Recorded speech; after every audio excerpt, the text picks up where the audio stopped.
Today on the CTV News at 5. Alison Redford and the Premier as well. Dozens of Carmangay residents rally to save the village's continuing care facility. Plus, a new report suggests logging in the Castle Mountain Special Area was done with very little input from Fish and Wildlife or the public.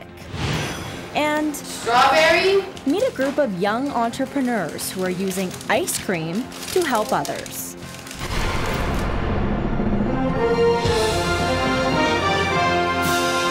CTV News with Kayla Carr. Good afternoon. Dozens of people rallied outside the Premier's constituency office today. They're upset about the province's plan to close the Little Bow Continuing Care Centre in Carmangay. CTV's Bill McFarland reports. This is a big deal. And it's looking more like the real deal. On Monday, employees at the Little Bow Continuing Care Centre started getting their layoff notices. 24 hours later, the people of Carmangay stood up to say they're not ready to take this lying down. We want the government to put a hold on this, stop it, reevaluate why the closure is needed. We'd like them to sit down and engage us, have a conversation with us. One resident was scheduled to move today, the 7th to go, bound for Fort Macleod, more than an hour away. What would you think about if you were being evicted from your home? And that's really what's happening, is people are being evicted from their home here in Carmangay. Their home was the Little Bow Continuing Care Centre. The facility cares for patients with dementia, people who rely heavily on routine. Many have no family left, no one to advocate for them. Armed with signs and their anger over the closure, the group boarded a bus and hit the dusty trail to Premier Alison Redford's constituency office in Calgary, hoping to be heard. Alison Redford and the Premier as well. Many gathered are also worried this closure is just the beginning. We would also like to bring attention to the rural facilities in Alberta and how many more are slated for closure unbeknownst to their communities. The care facility is also the largest single employer in Carmangay. The layoffs would affect nearly 11% of the village's workforce. So the workers and the family members there are part of that community, and we're very concerned about closure of the facility there will actually destroy that small community of Carmangay. But the province says nothing can be done, that the building is not up to standard and will cost too much to upgrade. Government says there's no hope, but for many of the people of Carmangay, there's no thought of going quietly. Bill McFarland, CTV News, Calgary. And AHS has said they plan to close the facility by the end of September. A man charged with first-degree murder in the death of a Vulcan senior made a brief court appearance today. Timmy Engel appeared in a Lethbridge court via closed-circuit television from Medicine Hat. Engel is charged with first-degree murder and indignity to a human body. 77-year-old Otto Bunty Luce was kidnapped from his home in Vulcan in January. His dismembered body was found a few days later. The case was adjourned until next month to allow Engel's new lawyer some time to look over disclosure. Four Lethbridge residents are facing drug trafficking charges. On August 9th, police seized 4.3 kilograms of marijuana with a street value of about $50,000. Drew Daniel Boak is facing drug charges. Officers then searched a home in the 2100 block of 23rd Street North, where they seized nearly 800 grams of marijuana, along with $840 in cash and drug trafficking paraphernalia. A warrant was also executed at a garage in the 700 block of 13th Street North, where officers found an additional 2,800 grams of marijuana. Police also seized two vehicles. Kyle Kern, Aaron Sukachoff, and Grace Mercer are all facing drug-related charges and will appear in court later this month.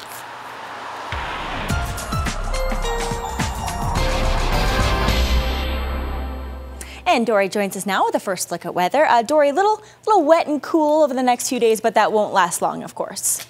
Yeah, we've got a low pressure center that's already creating thunderstorm warning criteria for the Calgary area. All that is heading south.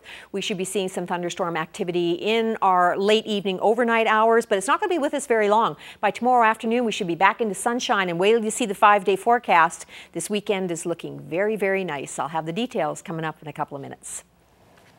Thanks, Dory.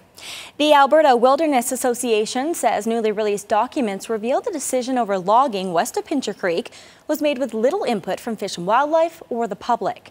The documents were released last month under a Freedom of Information application by the association. Environmental groups and local residents say the documents suggest the Alberta Forest Service gave approval for logging without widespread consultation. Terry Vogt reports. Logging in the Beaver Mines area west of Pincher Creek started last winter, despite concerns raised by local residents over the impact on tourism, wildlife, and water management. Now, the Alberta Wilderness Association says government documents obtained under the Freedom of Information Act shows forestry staff were determined to go ahead with clear-cut logging with minimal input from other departments. We found out, for example, that the Fish and Wildlife Service was concerned about West Slope cutthroat trout. They were concerned about grizzly bears. They were concerned about moose winter range. They were concerned even about long-toed salamanders. We found out that the rare plant survey that was supposed to be part of the process was not done. So there were a lot of things that we found out from the Fish and Wildlife point of view that were incomplete or not done. The Alberta Wilderness Association says it's also concerned about other information that wasn't included in the 381 pages of documents. They say there was no reference to public opposition to logging, to weeks of protests. There was no mention of the court order that brought that protest to an end, no mention of the arrests. So it's like none of those things even are on the radar of the Forestry Service. It seems like they seem to be, it's a fiefdom of their own, and they don't have to pay attention to anybody else or anything. It's like they're in a vacuum when it comes to decision making. Environmental groups say they are encouraged that the government under Premier Alison Redford may be more receptive to their arguments in the future. They say they're hoping that clear-cut logging can be stopped before it goes any farther. Terry Vogt, CTV News, Lethbridge. Environmental groups will be meeting with Diana McQueen, the Minister of Environment and Sustainable Resource Development, on August 23rd to discuss the castle. A local women's group is planning a peaceful protest about reproductive rights. Women's Space Lethbridge wants volunteers to crochet, knit, or fabricate women's reproductive organs. The group plans on sending the items to Ottawa to try and make a point with federal politicians. They're concerned about a Tory MP's private member's motion to re-examine when a fetus should be considered a human being. The group believes this would reignite a national debate on abortion that could make it illegal. The question, of course, is whether or not this will open up the discussion of the access to pregnancy termination, whether or not it will open up the debate on the right to choose. And in Canada, we've been very steadfast, and we've been very strong that women have access to their own reproductive rights, and that women have their control over their own bodies, and that's a very important part of who we are here in Canada and our society. The Knitting for Women's Rights Night is being held tonight at the Owl Pub starting at 6:30. Well, most kids spend their summer outside in the hot sun. 4 brothers from Lethbridge are helping kids to cool down, and it's for a good cause. They're not even old enough to drive a car to deliver their product, but they run one of the fastest growing small businesses in the province. CTV's Daryl Rummold introduces us to the Screamin' Brothers. Strawberry? Meet the proud owners of Screamin' Brothers, 4 young boys doing big business. They've built a reputable frozen treat company that sells homemade dairy-free ice cream. 13-year-old JR is the CEO. Dawson handles the books. He's 12. Joseph is 5. David is 3. And, well, they're in quality control. My job is eating the ice cream. Do you like it? Yes. In just 2 years, these 4 boys began what has grown well beyond their wildest dreams, and it's only getting bigger. I always thought this was going to be just like the lemonade stand and just on the corner of the street. They have a website, a logo, a fully inspected kitchen, and their product on the shelves of some 20 retailers across the province. In 2010, the Wicker Inks adopted young Joseph from a village in Haiti. 2 weeks later, the country was rocked by a devastating earthquake. JR wanted to help. That's when he came up with the idea of selling frozen treats to raise money for the orphanage where Joseph once lived.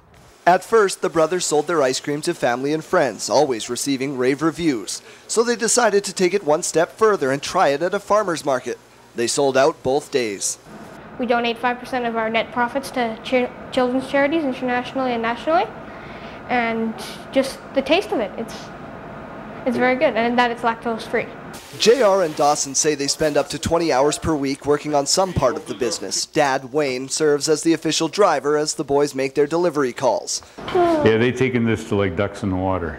Their ability to market and to experiment in a kitchen and their willingness to work at it is pretty interesting to watch.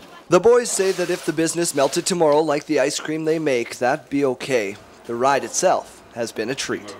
Daryl Rummel, CTV News, Lethbridge. That ice cream looks very good right now. You can check out their full selection on their website, screaminbrothers.com. While crop walks are becoming more and more popular among Southern Alberta farmers, the research walks are an important way for growers to learn and share some information.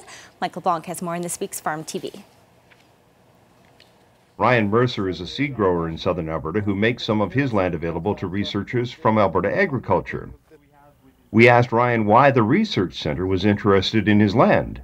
The research station, they don't have as hilly of land as what I have, and they want extreme topography differences, and so that's a perfect section for that. There's extreme differences. There's a lot of steep hills, and that's really what they're looking for. What type of research are they doing?